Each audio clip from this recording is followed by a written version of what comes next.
Before I start, has anybody got any questions or anything that's currently a burning issue for them in their school? They just want to voice at the beginning, and I will try and thread them through or address them as we discuss.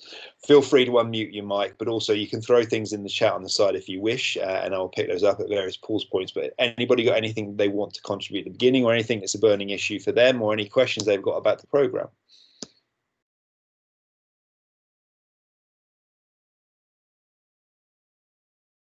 No? Okay. The structure for today is really to give you a flavour of what we will cover in our leadership development transformation programme, and then think, well, how does that fit with your school and your role within the school, and what sort of outcomes can I expect by adopting the educational transformation framework, either holistically or parts of it, and how could that benefit staff in my school or the wider trust that I'm linked with, but also pupils or students within my school, and how can we make sure that everyone benefits if we're going to undertake this piece of work. We'll also look at some areas where you can get professional development. So the Microsoft Education Centre will be in there as well. We'll also share some places where you can keep track of news and developments within Microsoft and turn it on. And then I will get you to have a think about a pre-programmed skills analysis if it's something you want to continue with. There's absolutely no pressure from today. So if you decide after getting to the end of the session that, look, I haven't got enough time for it at the moment, I'm pressured as there is, enough as there is with maybe COVID or my school's got other development priorities, that's fine.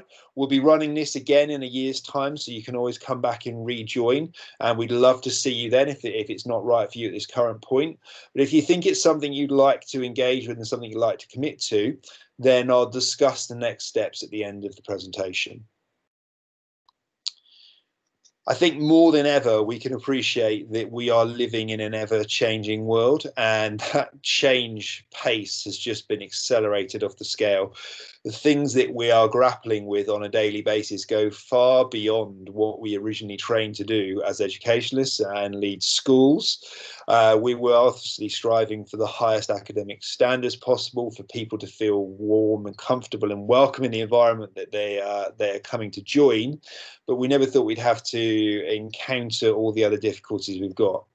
And then at the same time, we're thinking about, well, what can we do to take even more positive opportunities and turn them around to have an impact on our school where we are better for it and it doesn't become a negative cycle? And part of being and using the education transformation framework and joining the Turn On LDTP is to think about how you could achieve that in your school. This will also tie in with your own school development plans and priorities that you've already set, and could elements of the ETF be used to achieve those whole school development perspectives.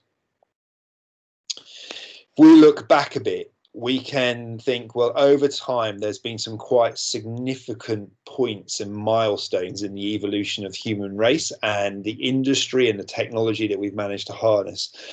The major step of what happened when we were able to work out how to use the potential of steam, and then that sudden making machinery possible for mass production.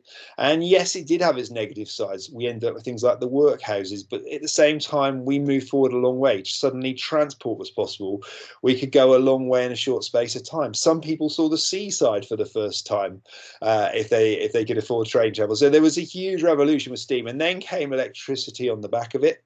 And with that, all the possibilities that were there of no longer did we have to have dirty coal to produce and make machines work, but actually we could have electricity that came down a wire. And yes, there was the offset of a power station maybe making that electricity, but that electricity was a clean source for the end user. And it opened up again even more possibilities as a human race. And then in the more modern age, we came into having technology at our disposal. It started with things such as the pocket calculator, but then soon developed into computers and all of that other technology we now take for granted, the phone in your pocket or the wearable technology on your wrist if you're someone who's got a smartwatch. And then on the back of that, beyond the physical product, things like artificial intelligence and machine learning. So no longer did people have to think about programming or improving programming, that artificial intelligence can start to learn for itself. Now, you could argue that there's positives and negatives around that, but the digital age that we live in means that we're very much in a connected world, and that connected world is going to be the future for the pupils and students that are in our schools currently, and it's really hard to prepare them for that unpredictable, unknown future. Think of the change we've seen in the last 10 or 20 years. Some of it we couldn't have predicted.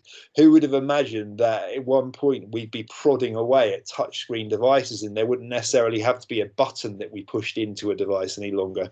That would have seemed like a miracle before those sorts of devices were conceived, but now it's pretty much standard practice. And whether it's on your laptop or whether you're touching your smartwatch on your wrist, is something that almost blends into our everyday life, and certainly for the life of the pupils and the students that are with us and some of our staff. So it's thinking about, okay, there's a transformation in itself, but how can we take the best bits of these transformations and what we've had as an evolution as a society, and then feed that back into our schools today? This was all ticking along really nicely, and then COVID happened. We had all of a sudden a massive obstacle in the road. For most of the people I've spoken to since COVID-19 reared its horrible head, it's been one of the most challenging things to make sure that we still provide some degree of normality for the people that come to our institutions, whichever phase of education we work with. And there were no books written on this. There were no rules in place. We had to just think about what could we do that was the best for the pupils, the students, and the welfare of the staff, to still provide the highest quality education, the pastoral care, consider people's mental well-being, but be in the business of education. And that has caused us to change even further. And that change that I just discussed in the previous slides has been accelerated massively. We've brought in things like distance learning platforms in a lot of cases to reach people when they haven't been in front of us in a classroom. And then as professionals, that's caused us to reevaluate, well, how do we just deliver high quality learning? And what other safeguarding considerations now need to be thought of? Yes, there's been physical risk assessments at a school site, but there's often been a lot of rewriting policies and procedures and guidance to keep the teachers safe, but also to keep the pupils and the students safe in school. At this point, have any of you got any insights into the sort of challenges that you have faced and how you maybe overcome some of them? Anybody want to unmute and share anything?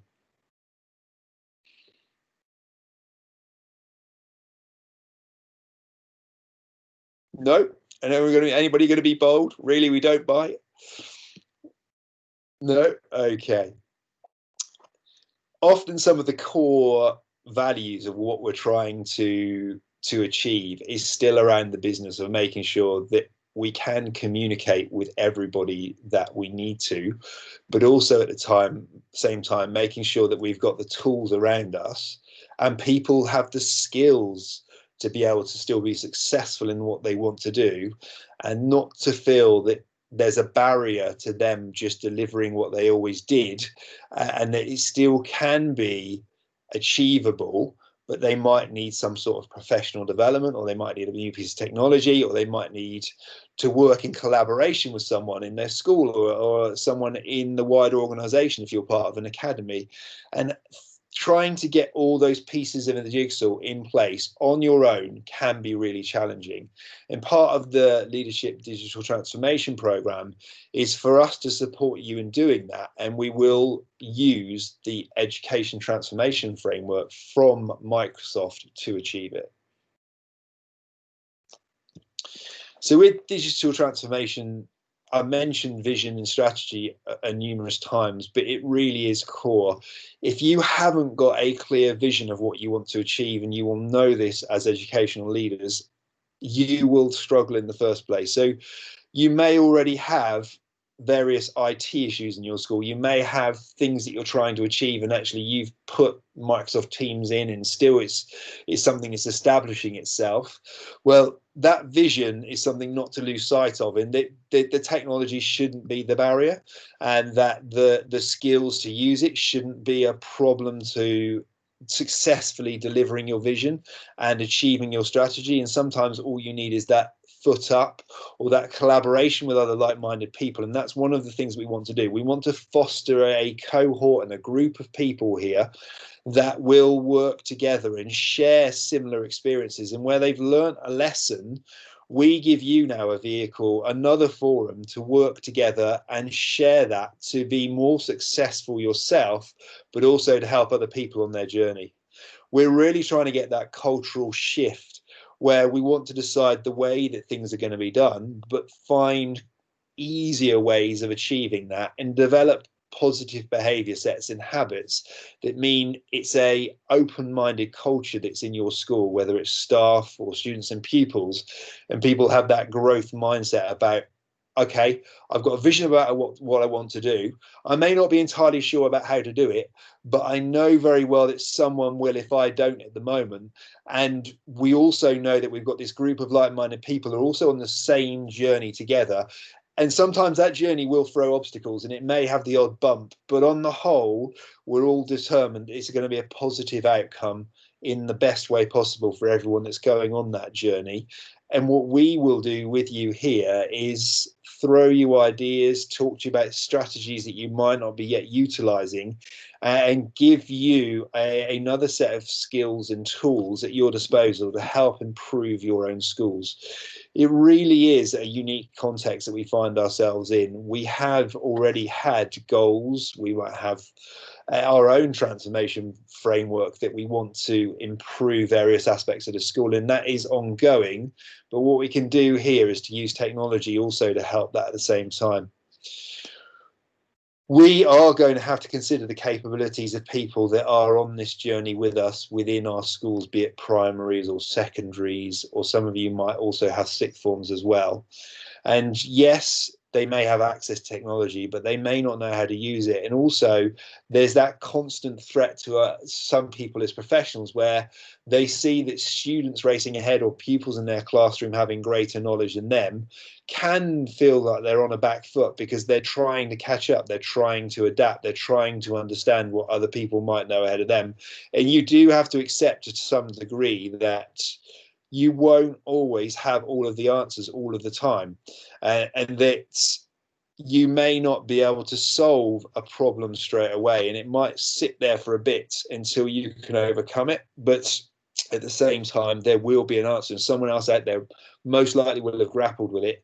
But what it will give you now is a group of like-minded people to come back and just openly say, and running this previously, it's really important to have that honesty and that openness and to say, look, I just don't know how to get past this, or I've tried all of these things so far. And do you know what? I haven't found a great deal of success with everything, but these have been the positives. But does anybody else here have anything in their school that they're doing that would really help me in my school? With the education transformation framework, we do need a readiness. And I think what the COVID situation has done is it has made people a lot more open and a lot less resistant to change. Whereas previously, some people in their schools may have said, you know what, I don't want to have anything to do with a distance learning platform like Teams. Because of the situation we found ourselves in, we have done that.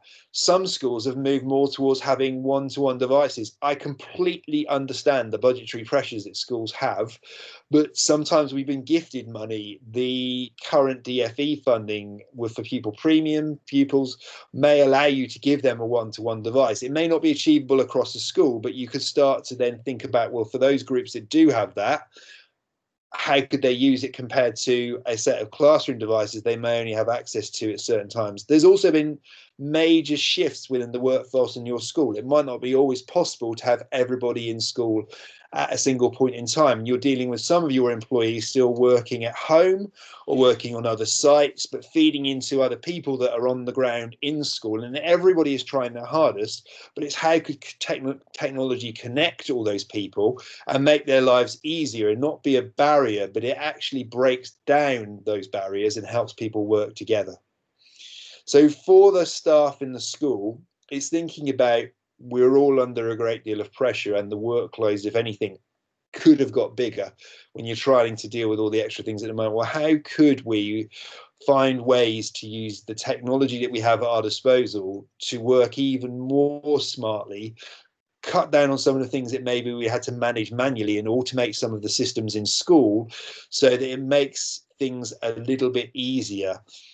Also, about the learning, how can we expand the learning opportunities? It's not just about the hardware that you can provide. It's very often about the systems and the quality of the systems that you can let people tap into, whether it's logging into Office 365. And you know what, all you used to do is go in and check your emails in Outlook and maybe add some events to your calendar. But what about all those other apps there?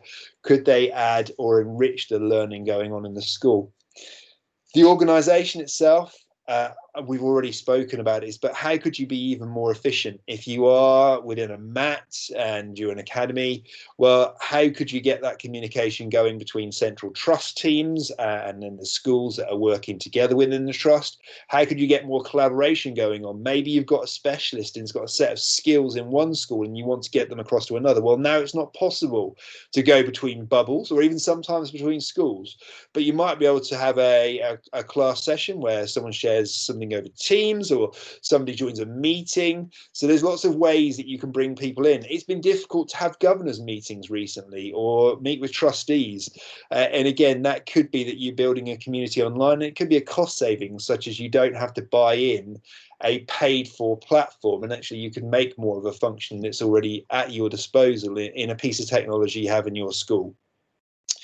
It's also thinking about those improvement plans. I know, speaking to a lot of head teachers and school leaders at the moment, that the absolute dire priority is, if you get a bubble that has to go into isolation or you get another local lockdown, how are we going to provide distance learning or blended learning? In part of this program will be thinking about problems like that and how we can achieve them and get the outcome that works for everyone in the best possible way. And also the realization that there will be always a few difficult cases where maybe they haven't got a device or the parent can't support the pupil in the way we'd like. And therefore, sometimes accessing the technology that you're giving them isn't always straightforward. Maybe they have a specific learning need. And is there ways to make platforms such as Office 365 even more accessible and open to others? But what we want to help you do is to see the benefits. And as you potentially adopt this educational transformation and it's thinking about how the digital world could work for you, it's understanding these milestones and breaking it down into achievable milestones so that your improvement can be something that works not just for you as a school, but for everyone that attends that school too. Before I actually go into the educational transformation framework, has anybody got any questions relating to anything I've said so far? Anything they want to bring up?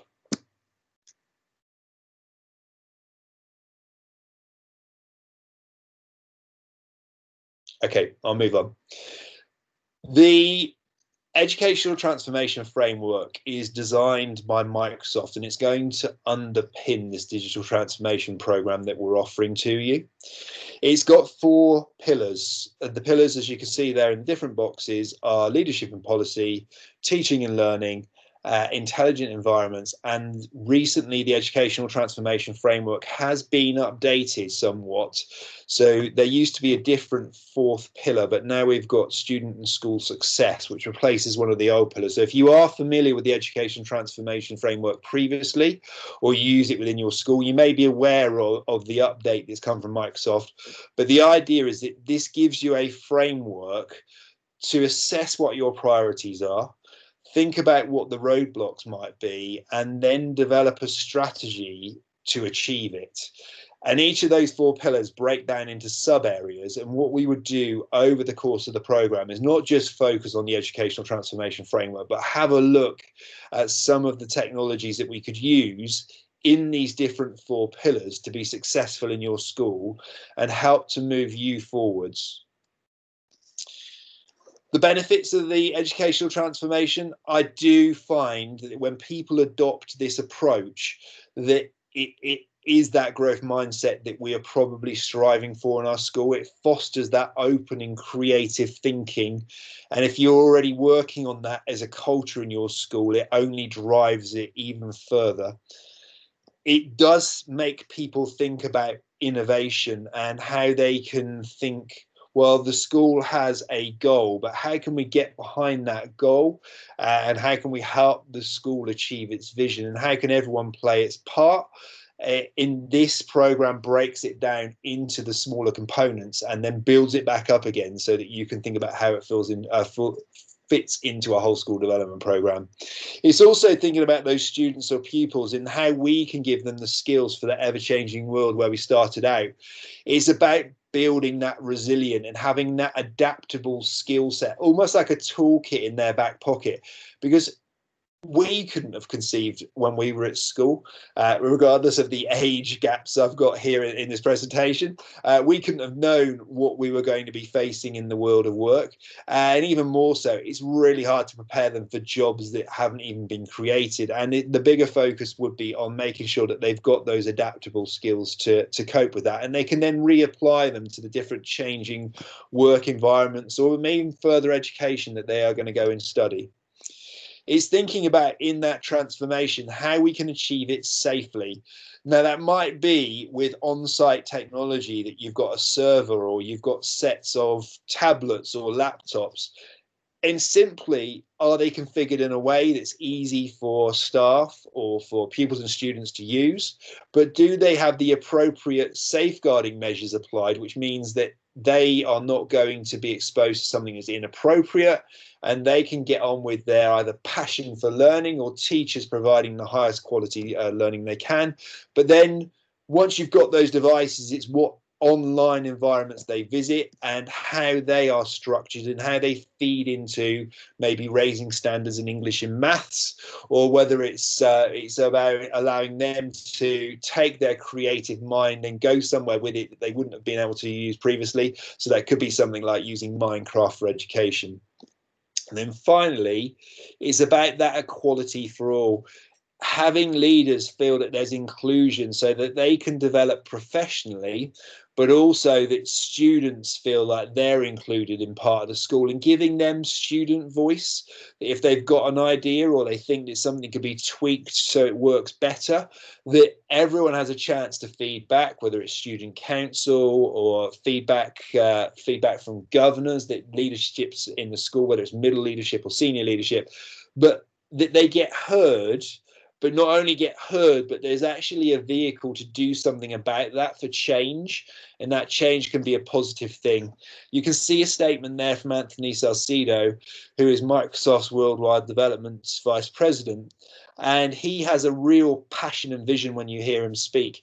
He thinks it's absolutely fundamental that global progress should not be inhibited by technology, and technology actually has a really core place in the development and evolution of schools and providing opportunities for everyone in those schools, regardless of whether you're a member of staff or a student and pupils. And it's that philosophy of we can make things possible rather than we're trying to find ways around it or trying to find things to find reasons why we can't. It's that we can, and we can all be successful. If you decide to join us and sign up for the Leadership Transformation Programme, we will ask you to visit the online education assessment tool, and it's available on the Microsoft website. It will take you about an hour to go through and think for your school within all those different 4 pillars. Where are we now? And where would we like to be at the end of this transformation program? And it talks you through those different pillars and what you need to consider. And you need to put in some very simple click answers. It doesn't require you to write anything because we know you're busy already. But what you will get at the end of that process is a report that's bespoke to your school and where you want to go. We can either share this presentation, but we'll also put after this a link in the chat. And in that chat will be the link to the assessment tool. I'll pop it in at the end when I'm taking questions. But the idea is that it's a diagnostic for you without you having to go and write yet another development plan. The ETF itself is meant to be ease of access, but also to stimulate those thought processes and consideration of ideas that wouldn't have necessarily come to you if you weren't on that journey. It will also help you to either add and enrich your existing vision, or maybe inform that vision and take it in a slightly different way, because there's another idea for how technology could be added to that transformation. It's about thinking of the holistic picture, but thinking of the different elements in it, and that's how the 4 pillars fit in, and will also fit in with your own individual school development plans. Once that analysis is complete and you've got your report, it will then come back to building your strategic plan within the ETF. It will, from my experience, automatically be linked to your whole school development plans and your improvement plans, whether you've got it within a very close remit or whether it's wider across the whole school. It will help you achieve those schools and goals, and it will be inclusive of people within the school. It just ends up being that way because everybody needs to get involved.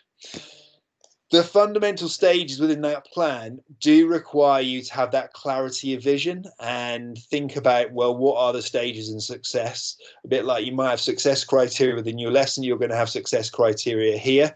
And some of those will be really quick to move through, and others of those are going to take longer.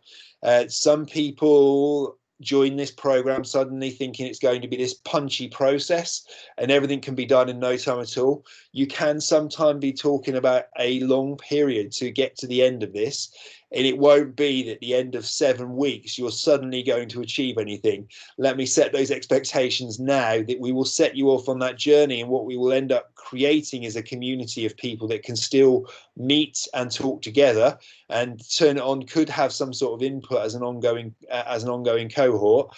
But what we will do is you will start you off and set you on that journey and give you the tools to be successful, and we'll use the Microsoft ETF to do that.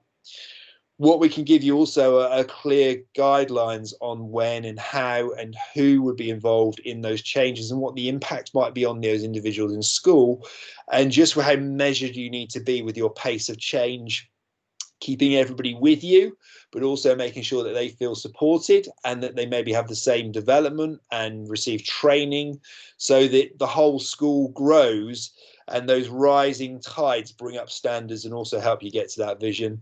Also, it will set expectations within the leadership of the school that you may need to get past a barrier before you can move forward with your vision plan. And that could be just simply something as that you need to find the money to invest in the on-site technology, or you need to find the time to explore how you're going to use that online platform. And without that bit of homework first and rushing in, it can fall down around your ears. And it's better to plan that, or better to budget for that. And if that budget means you've got to wait a year till you can afford those new devices, then so be it. But you may be able to forge forward with other areas of your plan. So the stages would be that envisioning what you want to do, thinking about the deployment that involves from the technology to deploying the systems, and then the adoption being the professional development and the training of the staff. And you'll go through those 3 stages on this journey. As far as our leadership transformation program looks like, the 7 sessions that I spoke about are laid out as such, and you can see the different dates through the coming year, or the end of this calendar year, not the academic year, right the way up to the 17th of December. We'll look at some of the tools that you've got in Office 365, and it's available through Microsoft, but we'll also regularly revisit the educational transformation framework inside this. We'll check, well, you did the assessment, and how then can we support you in making your first steps. Also about feeding back and talking to each other is really important. The program only works if people give us insight into what's going on in their academy, their school, or their trust, how they've been successful, what it's flagged for them, and how they're thinking of achieving that, and being open. We will have a look at areas that are important for everyone, such as STEM. We'll look at assessment, pupil voice. We'll think about technologies that can open up those endless possibilities. So Minecraft I mentioned earlier, but we'll have a look at Minecraft for education as well. We'll look at accessibility, being devices, being platforms. You are experienced in providing that learning. What we can do is make the ease of access even easier still. So we'll look at things like immersive reader and how to get accessibility in. With the leadership development program, it will mean that you're going to need to make yourself available to join these sessions. We will pre-record these each time, like I'm pre-recording today. So I accept that you have other pressures, things come up last minute, and you may miss the odd one, but really you need to commit to going to all of these if possible. And if you can't come yourself, having a small group of people working together is beneficial, because you can share the load of those meetings and feedback between you, and the other one can watch the recording back at a later date. But it keeps the momentum going in school with, okay, we saw this tonight, or somebody mentioned that, how could this work for us? In having those discussions and being able to bounce ideas off each other is really important, just like you would in raising standards in the school. It works in the leadership digital transformation program as well. I've just given you quite a bit of input and an idea of where this is going. Do any of you have any questions over that, or anything that you'd like to ask at that point?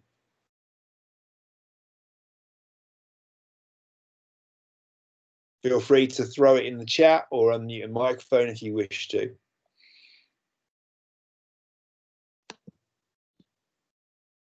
No? Okay, I'll carry on. I have mentioned professional development, and that is at the core of what we want to provide for you.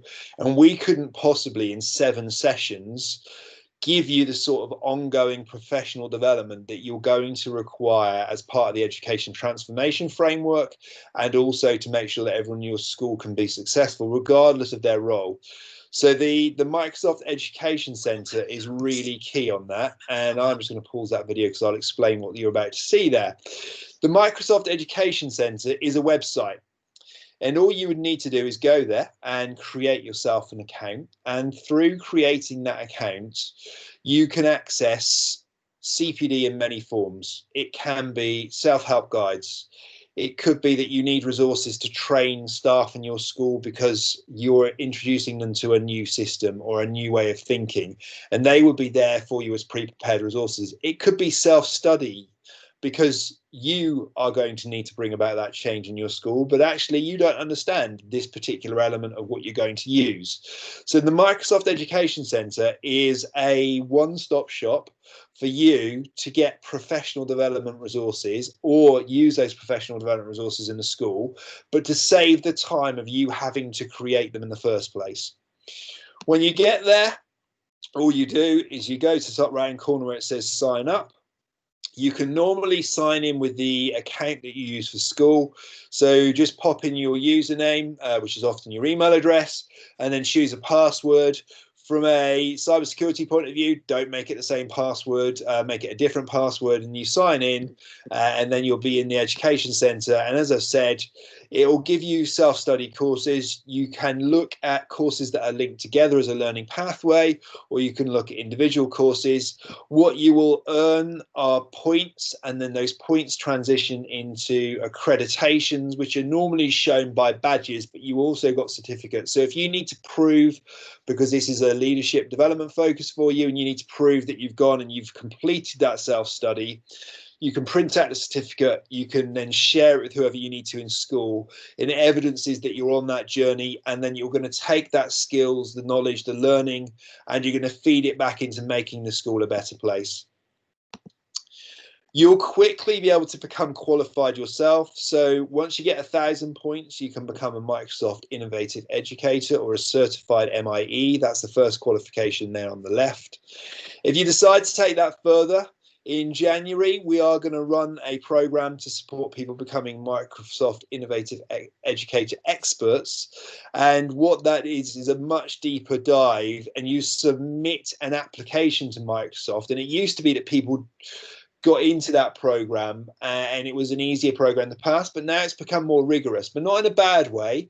What we will do is we support you again on another series of events and sessions to give you the materials, and you may already have it from this program in the Leadership Digital Transformation, but we would look at the different elements of what you need to become an MIE expert, and you can become qualified, and that adds certain credence to your school as well. And then as a bigger picture, we will talk to you about Microsoft Showcase Schools and whether your school on this transformation through the educational transformation framework leads you to want to become a showcase school, and that you could become someone that's literally a beacon to help others and showcase what you've achieved within your school at the same time.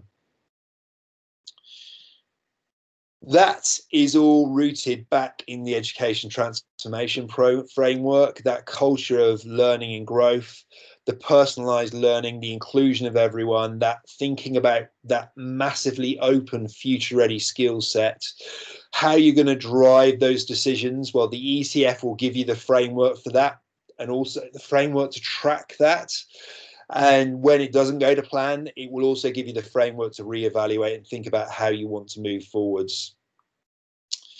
For those people who are thinking, well, you've mentioned online platforms and I don't yet have Office 365 or I don't have Teams in place, we also have the ability to support you in tapping into the DFE funding. And a lot of you will have already used this, but the DFE have made funding available for every school in the country that doesn't yet have Office 365 that it's using with pupils or students and have teams set up. You can get £1,500 for a primary school, or £1,000 if you're an academy, or £2,000 if you're a secondary school, to fund you getting this set up for you. And then that could also be a driver to use within the educational transformation framework, because it takes away some of that work for you to think about, well, how on earth do I structure this? How do I build it safely? How do I apply the safeguard measures that I need? That students go in and they haven't got to worry about someone getting their email address or them having an email account and having conversations behind their back. Well, all that's taken care of in that program. I also said at the beginning about it's really important to not just connect within this community, but to link with other key people in the Microsoft education community. So some key figures would be Mike Tholfsen. He is an amazing guy. He's based in America, but he's part of the education team. He has a real passion for access to learning and making sure that the tools that Microsoft are providing are fit for learning. You've got Jen King, and she's based in the UK, and she's part of the UK education team. She's also someone else to follow on Twitter. And then you've got people that are MIEs. Paul Dredge is a really experienced MIE. He's got his own channel, and he's got also a very big, heavy Twitter following. Prolific in the way that he's posting daily, sometimes hourly if he's doing events, but you get lots of great ideas from him. And then you've got other MIE fellows such as Lanny Watkins, who works over in Wales. And then Turn It On themselves are also busy tweeting. We've got an events page on our website. And you can follow us, and you can also follow Microsoft. If you prefer LinkedIn over Twitter, there's the various hashtags there that you can watch out for. And if you are doing things in your schools, include those hashtags as well. So that really brings me to a conclusion for the 45-minute introduction today, and to say thank you for coming along and thinking about if this is right for you, if you want to join us on that journey of not just implementing the education transformation framework as part of the Turn It On Leadership Digital Transformation Program, but also linking up with other people that have the same professional mindset and drivers, but thinking about, well, I could do with some help just to understand what opportunities and things are out there and how they might work for me and my school and benefit everybody involved in my school. So I'm going to stop there, but also throw this open to you and take questions if you have any, and try to answer them to the best of my ability. If I can't answer something now, I will gladly come back to you and follow up with you after the session. One of the things I will also do while we're doing that is I'll stop sharing my screen, but I'll throw some of those links into the chat that we have here. And one of the things I'll add in is the assessment tool, so that you can go and use the assessment tool if you wish. So really, it's over to you. Feel free to ask questions. I can see that Mrs. Blake is typing. Is this completely free? Yes, we aren't going to charge for this. It is free. It's paid for by Microsoft, and it's also paid for by Turn It On. So you don't have to invest any additional money to come along to these sessions.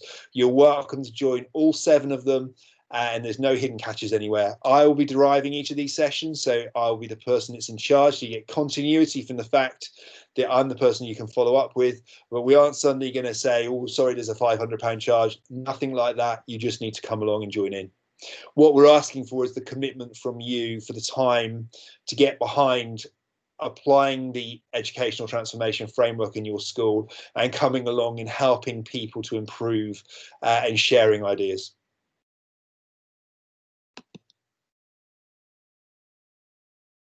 Any other questions?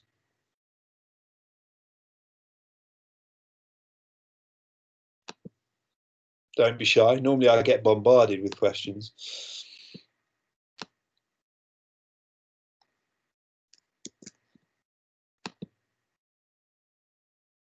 Okay, I can see another question coming in. I'll just pop the link into the assessment tool now. So the assessment tool, the link to the website is there. If you pop that into whichever browser you're using, you'd arrive at the assessment tool.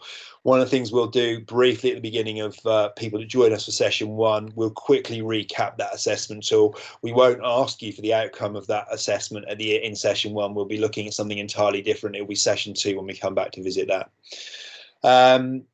Yes, so thinking about budgets, you're not going to have to buy lots of new equipment from joining us on this journey. It's about making the most of what you've already got, to be absolutely honest. I fully appreciate, from being an ex-school leader myself, have budgets that are probably running in deficit by now. And with COVID coming along, it's thrown even more expense into the pot. This is not about you having to buy expensive devices. This is not about you having to subscribe to more online services. This is about thinking, okay, so we may have Office 365, and what are other ways that we could use that? Okay, we may just have some laptops that are 2 or 3 years old, or even older than that. How could we get pupils, when they have some time with those devices, to make more of it, to have a greater educational impact? So really and truly, this is not about trying to sell stuff or getting you to subscribe to things. This is about just trying to work together to have the biggest impact possible in your schools, academies, or trusts. I can see another question being typed. Some of the dates that we've shown have gone. Let's just have a look. Yes, some of those dates have gone, haven't they? I haven't updated my slide. Good point there. So I can pop an updated set of dates in for you, but don't worry, all the remaining dates will be through this term. I can pop the updated slide as a picture in the chat here. But session one, don't panic. That's my mistake. I should have spotted that when I ran through the slide deck earlier. The sessions that will all be running between then, and they do conclude on the 17th of December, so right at the end of term. So the next session will be in a week or so's time. So you will have from October through to December to undertake this program, and they're spread approximately a couple of weeks apart to try and not bombard you on a weekly basis with commitments to come and do this on top of everything you've got going on in school.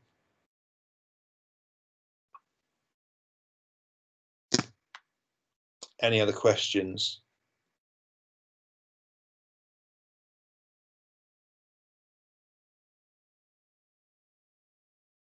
Okay.